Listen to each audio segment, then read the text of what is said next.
Mesdames, Messieurs, merci de suivre cette édition rétrospective dont voici le sommaire. Félix Tshisekedi, le nouveau président de la RDC, a remboursé une somme de 163 300 $ dans le trésor public.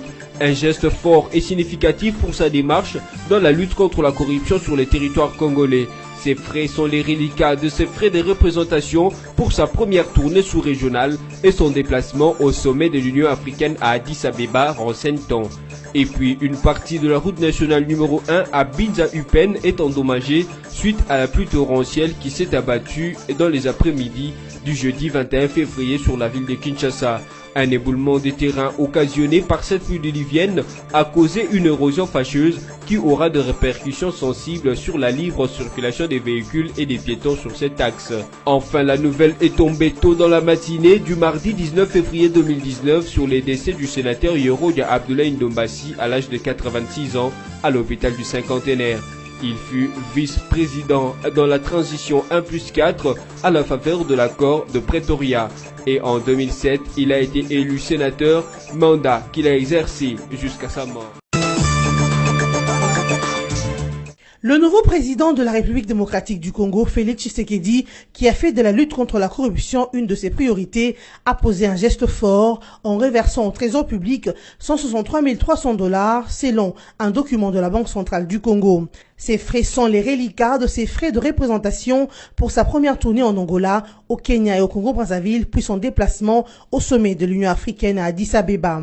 Une réalité vécue en RDC que vers les années 60, à l'époque du président Joseph Kasavubu. Pendant les 5 dernières années du règne de l'ex-président Joseph Kabila, la Cour de compte a toujours épinglé la présidence congolaise pour ses dépassements de crédit. Le cas de 2017, où un dépassement de 185% de crédit alloué a été enregistré, selon le ministre des Finances congolais, Henri Yves Moulong. Alors que la RDC est réputée parmi les pays les plus corrompus au monde, le président Félix Tshisekedi a dans son discours d'investiture qualifié la corruption de fléau qui dévaste la RDC et ses institutions. Il a aussi promis une stratégie de lutte contre la corruption dans l'ensemble de rouages de l'administration publique. Le président de la République démocratique du Congo, Félix Tshisekedi Tshilombo, a reçu la visite de l'ancien chef d'État, Joseph Kabila Kabange, le dimanche 17 février 2019 à la cité de Loya. Les deux personnalités ont eu un tête-à-tête de quelques heures dont rien d'officiel n'a filtré. Par ailleurs, certaines sources crédibles, proches de la présidence de la République, ont signalé que les échanges entre les deux personnalités ont tourné autour de la composition du futur gouvernement, avec notamment la nomination du Premier ministre. Mais aussi, la question concernant les élections sénatoriales a été aussi abordée. C'est possible que la question de la désignation du futur Premier ministre soit évoquée par le président de la République, Félix Tshisekedi, et l'ancien raïs congolais, Joseph Kabila Kabange, a confirmé notre source. Selon certaines indiscrétions, c'est au cours de cette semaine que le chef de l'État pourrait nommer un informateur pour former les gouvernements. L'Église orthodoxe promet d'apporter son soutien au président Félix Tshisekedi. C'est ce qu'a annoncé son représentant, le pape et patriarche Théodore II, à l'issue d'une audience lui accordée par le chef de l'État le mercredi 20 février à la cité de Loya. Je lui ai promis que notre Église sera toujours avec lui dans toutes les œuvres qu'il fera dans ce pays, a-t-il déclaré. Le pape et patriarche orthodoxe a par la même occasion remis à Félix Tshisekedi la grande croix de l'évangéliste Marc, symbole d'honneur que l'Église orthodoxe remet aux autorités. Selon Théodore II, ce symbole remis au chef de l'État veut signifier que le président devra travailler comme un lion pendant son mandat pour le bien-être du peuple congolais. Présent à Kinshasa depuis le mardi 19 février, le pape orthodoxe vient d'Alexandrie en Égypte, où se trouve le siège du patriarcat de l'Église orthodoxe, avec comme fondateur l'apôtre Marc. Établi en RDC depuis plusieurs années, l'Église orthodoxe dispose d'écoles, d'hôpitaux et envisage de procéder au forage des puits afin de donner de l'eau aux Congolais. Le président de la République, Félix Antoine Tshilombo Tshisekedi, a reçu en audience ce mardi 19 février Luc Gérard, investisseur congolais installé à Bogota en Colombie. Ce dernier a présenté au chef de l'État son plan d'investissement en faveur de la jeunesse congolaise. Un document qu'a apprécié le président de la République, promettant aux propriétaires de lui apporter son soutien au moment venu. De son vrai nom, Luc Mputu Niafé Gérard, dit Luc Gérard, cet investisseur est né d'une mère congolaise à Boindé, dans la province de l'Équateur, et d'un père belge. Après ses études de gestion à l'école de gestion de Bruxelles en Belgique, Luc Gérard débutera sa carrière internationale chez Philippe Morris au service des Caterpillar à Lausanne d'abord, puis à New York aux États-Unis et enfin à Bogota en Colombie. Voulant avoir une racine quelque part, ce quadragénaire rachètera une entreprise pharmaceutique colombienne d'une valeur de 500 000 $ américains à Bogota. Il fondera plus tard Tribeca Asset Management, devenue aujourd'hui l'une des plus grandes sociétés d'investissement d'Amérique latine. Après les élections, le Front commun pour le Congo se donne un nouveau départ. Réunis mercredi 20 février autour de leur autorité morale, Joseph Kabila Kabange, les sociétaires de cette ancienne plateforme électorale qui s'est muée en plateforme de gouvernement ont renouvelé leur engagement en signant un acte pour ce faire. En 7 points, les leaders des 18 partis et regroupements politiques du Front commun pour le Congo ont d'abord renouvelé leur fidélité et leur loyauté en leur autorité morale. Ils se sont ensuite engagés à demeurer unis et solidaires sous le leadership de Joseph Kabila. Troisième engagement, déclaré comme membre de la majorité parlementaire FCC au sein tant de l'Assemblée nationale que des assemblées provinciales, les députés nationaux et provinciaux élus sous la bannière des partis et regroupements politiques membres du Front. Quatrième engagement, instituer des mécanismes de coordination et d'unité d'action entre les groupes parlementaires du FCC dans toutes les assemblées où le nombre de leurs élus et les exigences d'efficacité politique qui leur imposent d'en avoir plusieurs. Cinquième engagement, muer le FCC de coalition électorale en plateforme politique de gouvernement. Sixième engagement, doter le FCC des organes requis pour un fonctionnement efficace compatible avec sa nouvelle vocation de coalition de gouvernement. Septième engagement, enfin, s'abstenir de toute initiative susceptible de nuire à l'unité d'action des membres du Front, singulièrement de ses élus à tous les niveaux, et respecter en toutes circonstances les décisions des organes du Front. Commentant cet événement et expliquant son sens, Némi Milania Wilonja, coordonnateur du comité stratégique du Front commun pour le Congo, a fait savoir que cette cérémonie revêtait une grande symbolique et s'inscrivait dans le cadre de la croissance de la famille du président de la République honoraire, Joseph Kabila Kabange. C'est une cérémonie qui a une grande symbolique, bien sûr, mais qui a inscrit dans le cadre de la croissance normale de la famille politique du président de la République, le Front commun pour le Congo. Il vous souviendra qu'il y a une année, le président Joseph Kabila, qui a fait tout son règne, pratiquement tout au long de son règne, il a fait la politique d'ouverture, son principal cheval de bataille. Il y a une année, il avait fait un grand pas de plus en rassemblant encore les Congolais autour du Congo, autour de leur pays.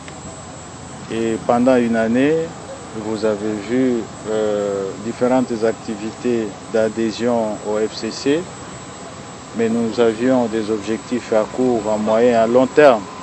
Et à court terme, évidemment, c'était d'affronter les élections qui étaient prévues le 30 décembre dernier. Je crois que vous avez eu les résultats de ces élections. Il est vrai que le Front commun n'a pas gagné l'élection présidentielle, mais il est tout autant vrai que le Front commun a gagné une large majorité parlementaire. Et donc là, nous sommes dans le processus de formalisation de cette majorité parlementaire, car tous les responsables de regroupements membres du Front commun pour le Congo, qui ont eu des candidats aux élections législatives nationales et aux élections législatives provinciales, ont certainement eu des députés, chacun selon les nombres évidemment qu'il a reçus. Tous ces chefs de regroupement ont confirmé aujourd'hui que ces députés font partie bel et bien de la majorité parlementaire Front commun pour le Congo. Il a fait son choix. C'est le vice-premier ministre et ministre des Transports et Voies des Communications, José Makila, qui a préféré son poste au sein de l'exécutif national au mandat des députés nationaux. Il a clairement exprimé sa position dans une correspondance adressée au bureau provisoire de la Chambre basse du Parlement. L'élu de Guémena au sud Bangui s'est porté candidat à l'élection sénatoriale et a préféré laisser son siège à l'Assemblée nationale à sa première suppléante. Rappelons que le bureau provisoire de l'Assemblée nationale avait accordé un délai de 8 jours aux membres du gouvernement élus députés de faire le choix entre le gouvernement et le Parlement. Ces 10 délais s'est épuisé jeudi 21 février. D'autres membres de l'exécutif national ont opté pour leur mandat de député national. José Makila, lui, s'accroche à sa fonction dans l'équipe gouvernementale en espérant remporter une place au Sénat. Changement à la tête du bureau provisoire de l'Assemblée nationale où Pierre Maloka devient le nouveau président du bureau provisoire. Il remplace à ce poste Gabriel Kourouakoumwanza qui a démissionné pour postuler à la présidence du bureau de l'Assemblée provinciale du Haut-Katanga. Élu de la province de l'Équateur dans la circonscription de Bolamba, Pierre Makola, 78 ans, est le plus âgé des députés après Kourouakoumwanza qui est lui âgé de 80 ans. Comme l'estipule la loi fondamentale, la direction du bureau provisoire doit être tenue par le député le plus âgé, suivi des 2 plus jeunes. L'élu de Bolamba sera secondé donc par le vice-président qui a 26 ans et le rapporteur qui en a 25. Pierre Maloka est membre du parti politique Mouvement Social MS. Il prend les arènes du bureau provisoire jusqu'à l'installation du bureau définitif qui entrera en fonction à la session ordinaire du mois de mars prochain. Réunis en séance plénière le mardi 19 février 2019, les députés provinciaux de la ville de Kinshasa ont procédé à la validation du calendrier de la session extraordinaire de janvier 2019, fixant l'élection du bureau définitif au 5 mars prochain. Au cours de cette plénière, les élus de Kinshasa ont aussi installé une commission composée de 10 députés qui va rédiger le règlement d'ordre intérieur de l'Assemblée provinciale de Kinshasa. Toujours au cours de cette séance plénière, le président du bureau provisoire a présenté officiellement à l'Assemblée le 4 chefs coutumiers cooptés, portant ainsi le nombre de députés provinciaux à 48. Notez cependant que ce bureau provisoire de l'Assemblée provinciale installé depuis le 31 janvier dernier a déjà réalisé 2 de ces 4 missions lui assignées, à savoir la validation de pouvoir des députés ainsi que la cooptation des chefs coutumiers. Il lui reste la rédaction du règlement d'ordre intérieur et l'installation du bureau définitif de l'Assemblée provinciale de Kinshasa. Après 13 mois de fermeture, la maison Schengen de nouveau ouverte en RDC. Un accord vient d'être signé ce vendredi 22 février 2019 entre le gouvernement congolais et l'Union européenne à la Cité de l'Union africaine. Les 2 parties ont été respectivement représentées par François Beya, conseiller en matière de sécurité du président Félix Tshisekedi, et Philippe Brochin, chargé d'affaires de l'ambassade de Belgique en RDC. Entre-temps, l'ambassade de Belgique est autorisée à traiter les dossiers d'octroi des visas en 10 jours.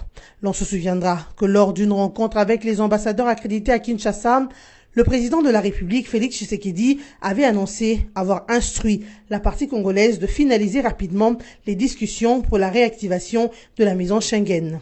Rappelons qu'en fin janvier 2018, la République démocratique du Congo avait demandé aux États de l'espace Schengen de mettre fin aux accords internes de représentation en vigueur et de démanteler le dispositif mis en place au travers de la maison Schengen Kinshasa. Le collectif des syndicalistes de la Générale des Carrières et des Mines, GECAMINE, est monté au créneau pour récuser le mémorandum anonyme d'un groupe de soi-disant agents mettant en cause la gestion du comité dirigé par Albert Yuma Moulimbi. En croire le président intersyndical de la GECAMINE, Meshak Kassongo, la vérité est ailleurs. Il n'est pas question de la mégestion, mais plutôt une simple distraction afin de créer une méfiance entre le comité de gestion piloté par Albert Yuma et le président de la République nouvellement élu. Meshak Kassongo précise que les agents et cadres de la GECAMINE n'accusent aucun mois d'arriéré de salaire et les 45 mois d'arriéré trouvés par l'actuelle équipe de gestion en 2010 ont été apurés. Sans compter la irrégularité de salaire et le paiement de décompte final aux veuves et orphelins des agents décédés. Pour soulager les charges sociales afin d'optimiser le rendement et l'amélioration des conditions sociales des agents, un plan social dénommé fin de carrière anticipée a été mis en place et mis en œuvre moyennant 42 millions de dollars américains. Ainsi, pour le président de l'intersyndicale et ses collègues, le contenu du mémo anonyme, relayé même par des médias internationaux, n'a qu'un seul objectif, nuire à l'image de l'entreprise. Rejetant en bloc ce mémo accusant Albert Yuma de dilapider l'argent de l'entreprise dans les conseils d'administration, de ne pas redresser la production du cuivre et du cobalt et de prendre des mesures antisociales, ces syndicalistes ont fait savoir qu'ils sont les seuls habilités à parler au nom de travailleurs de la GECAMINE. La salle de conférence de l'immeuble Tembena Tembe à Kinshasa a servi de cadre pour accueillir la journée de réflexion sur l'intégration des énarques dans l'administration publique organisée par le ministère de la fonction publique en partenariat avec l'École nationale de l'administration et l'Institut Edmond de Bruxelles. Cette journée de réflexion a eu pour thème l'École nationale de l'administration au cœur du rajeunissement de l'administration publique congolaise, état des lieux et perspectives. L'activité de ce jour a connu la participation de la secrétaire générale de la fonction publique, du directeur général AI de l'ENA, du directeur des ressources humaines de la fonction publique, ainsi que des représentants du corps diplomatique, des députés et des anciens élèves de l'ENA. Au sortir de ces assises, les anciens élèves de l'École nationale d'administration ont exprimé leur satisfaction en ces termes. L'activité de ce jour a permis d'abord de mettre dans un même cadre le secrétaire généraux et les décideurs en fait qui sont censés accueillir les ENAC et les ENAC que nous sommes administrateurs civils pour réfléchir un peu de la manière dont l'intégration des ENAC se déroule. Et nous avons ensemble tiré des leçons et formulé des recommandations. Ce que je peux dire en un mot, c'est que cette activité nous a permis de valoriser l'ENAC. Et je crois que c'est très important qu'aujourd'hui, les gens connaissent un peu qui sont les ENAC, ils font quoi et comment on peut les aider. Alors personnellement, là où je suis affectée au niveau de l'administration rattachée au ministère de l'Environnement et du Développement durable, je peux dire que je suis suffisamment intégrée. Je suis affectée dans un service qui s'occupe de textes. Je suis juriste de formation. J'ai un background en droit avant de venir à l'ENA et donc je suis dans une direction réglementation et contentieux environnementaux. Je suis dans mon domaine et je peux dire que je suis associée aux travaux. Donc jusqu'ici, l'intégration se passe assez aisément. Alors cette journée, il était question d'évaluer, faire l'état de lieu de la journée sur l'intégration des énarques dans l'administration publique. Ce qui fait que si nous considérons la fonction publique comme la colonne vertébrale de l'administration d'un pays, la RDC ne fait pas exception. Aujourd'hui, la qualité des énarques n'est plus approuvée. Nous venons d'assister à un événement rarissime, rocambolesque, qui ne sait dire son nom. Alors, je suis fier, en tant que membre du comité d'organisation de cette journée, d'avoir participé à la réalisation de cette activité si extraordinaire. Quant au DG de l'École nationale de l'administration, son établissement est très satisfait du comportement de ce produit dans le milieu professionnel. Nous sommes très satisfaits de la manière dont d'abord ils sont accueillis dans les administrations et de la manière dont ils se comportent. Parce qu'en fait, il ne manque pas de petits couacs, mais jusque-là, à 90%, ils se comportent très bien. Ils suivent tout ce que nous leur avons appris à l'école, en commençant par le module intégration, le module management, le module territoire et le module grands enjeux contemporains. Retenez du reste que les anciens de l'ENA se réunissent au sein d'une association qui vise à construire à moyen et à long terme un réseau fort autour des énarques et des valeurs républicaines, histoire d'une meilleure intégration et d'une administration publique congolaise ancrée sur l'excellence. La Fondation Barakat, en collaboration avec la section Administration et Gestion de ressources humaines de l'Institut supérieur de commerce IEC Kinshasa, a organisé samedi 16 février 2019 une conférence pour les étudiants dans la salle de master de l'IEC. Autour du thème Leadership civique et entrepreneurship, cette conférence a eu 3 intervenants qui sont Junior Minembolo, Giovanni Massala et Nestor Elumbu. Sous la modération du professeur Makundu Massamba, les 3 orateurs ont sensibilisé tour à tour les étudiants sur les avantages de l'entrepreneuriat des jeunes, mais aussi sur le véritable sens du leadership. Ils ont aussi donné à l'auditoire quelques techniques pour réussir dans la création d'une entreprise. Satisfaits, quelques participants à cette conférence se sont exprimés en ces termes. Je suis vraiment émue par rapport à cette conférence qui vient de se dérouler aujourd'hui. Personnellement, je ne savais pas et puis je n'avais pas vraiment la conviction que si tu as un projet en soi, tu peux les réaliser et puis ça devient quelque chose de matériel, quelque chose de réel. En tout cas, je suis très contente par cette idée d'entretenir des genres de conférences pour les jeunes étudiants ou autres qui ont des projets. Parce qu'il y a beaucoup de gens qui ont des projets, mais ils ne savent pas comment commencer, par où y penser, par où passer pour que ton projet devienne réalité. Mais aujourd'hui, par rapport à ce qu'on nous a parlé aujourd'hui, par les intervenants du conférence, j'ai été vraiment très émue. Et puis ça m'a encouragée à ne pas négliger mes projets. J'ai appris beaucoup de choses en tant qu'entrepreneur. En tant qu'entrepreneur, un entrepreneur doit créer, doit faire quelque chose. Et en faisant quelque chose, même si tu commences mal ou grand, je ne sais pas, mais un entrepreneur doit courir aussi de risques. Donc, tant que tu es un entrepreneur, tu dois savoir que non, tu peux échouer aujourd'hui ou tu peux réussir, mais tu dois être déterminé. Et quand tu as la détermination, tu peux relever les défis. Ce qui est plus important, nous devons toujours persévérer dans ce domaine. Parce que nous sommes des entrepreneurs, les risques sont liés dans notre activité que nous voulons mettre à la disposition de la population. Nous ne devons pas s'abandonner lorsqu'on réalise à la première fois une échelle.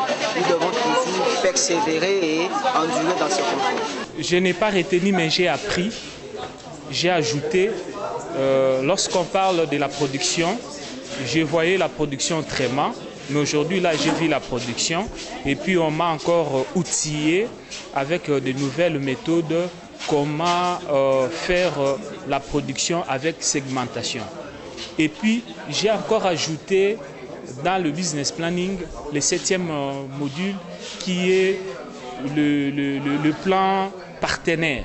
Je ne savais pas comment utiliser ce module-là, mais à partir de cette formation, j'ai appris comment utiliser ce module-là sur le plan du partenaire. Quant à Junior Minembolo, un des orateurs, l'activité de ce jour est motivée par ce que les Congolais vivent au jour le jour. L'activité de ce jour est motivée par l'idée et ce que nous vivons actuellement en notre pays, la République du Congo. Aujourd'hui, la RDC, c'est parmi les pays les plus pauvres du monde. C'est-à-dire nous vivons en dessous du taux normal de la pauvreté. C'est-à-dire nous vivons en dessous de $1. Alors, on a fait des études et puis on a compris que la pauvreté est motivée beaucoup plus par l'action de la non-production. Beaucoup de nos frères jeunes qui finissent, quand ils finissent des études et tous, ils pensent que pour aller chercher de l'emploi dehors. Or, ils oublient que même si aujourd'hui le gouvernement congolais crée les emplois pour tout le monde, on ne saura pas embaucher tout le monde. Donc, d'où l'idée d'innover dans l'entrepreneuriat est très capillaire. Donc, nous sommes en train d'élever un esprit d'entrepreneuriat à travers nos jeunes. Aux États-Unis, la moitié des emplois qui est créé par, c'est-à-dire aux États-Unis, est créé par les Américains et non par le gouvernement américain. C'est-à-dire que les gens sont tellement équipés de l'idée de l'entrepreneuriat. Qui est entrepreneur? Toute personne qui pense créer une activité qui génère du profit. C'est ça un entrepreneur. Il s'y est aussi de noter qu'au cours de cette activité, les intervenants ont enregistré le nom de quelques participants qui disposent de projets afin de les analyser et de voir dans quelle mesure aider ces jeunes entrepreneurs à matérialiser leurs projets. Interdiction formelle sur toute l'étendue de la RDC d'importer, de commercialiser et de consommer des produits à base de la viande des porcs en provenance de l'Union européenne. Une décision prise par le ministère du Commerce extérieur depuis le mardi 19 février 2019. Ces denrées, précise le communiqué du ministère, sont soupçonnées causer une intoxication alimentaire et une épidémie d'origine alimentaire. Jean-Lucien Boussa, en sa qualité de ministre du Commerce extérieur, a instruit tous les services opérant aux frontières de consigner toute cargaison contenant ces produits et a procédé à leur retrait du marché et à la destruction des dits produits. Ces mesures du gouvernement congolais interviennent en réaction à la lettre de l'UE du 22 janvier dernier relative à la viande des porcs provenant de l'Europe en général et en particulier du Pays-Bas. Elle vise à protéger les populations congolaises contre les maladies d'origine alimentaire. La forte pluie qui s'est abattue dans l'après-midi de ce jeudi 21 février sur la ville de Kinshasa a laissé des traces douloureuses sur la population. Les dégâts sont visibles sur la route de Matadi en Binza-Upen où un éboulement des terrains a causé une érosion qui a coupé une partie de la route de Matadi, empêchant ainsi les véhicules de passer par ces points. Selon les témoins trouvés sur les lieux, les moellons du chantier d'une maison en construction ont bouché les caniveaux. Les eaux abondantes et furieuses de la pluie diluvienne ont envahi la chaussée, provoquant des têtes d'érosion qui ont fini par couper la route nationale. En attendant les rapports finaux du service des tutelles de la commune concernée, l'érosion causée par la pluie torrielle aura des répercussions sensibles sur la libre circulation des véhicules et piétons en prévenance des quartiers Badiadingi, Cité Verte, Matadi-Kibala et les environs. Le gouvernement a pour sa part instruit l'agence congolaise des grands travaux d'effectuer une descente sur les lieux d'érosion en vue d'entreprendre dans les meilleurs délais les travaux de réhabilitation de ces segments routiers dont l'importance est jugée capitale pour la ville de Kinshasa. En raison du passage par cette route des véhicules venus du Congo central qui approvisionnent la capitale en vivres et autres produits de première nécessité.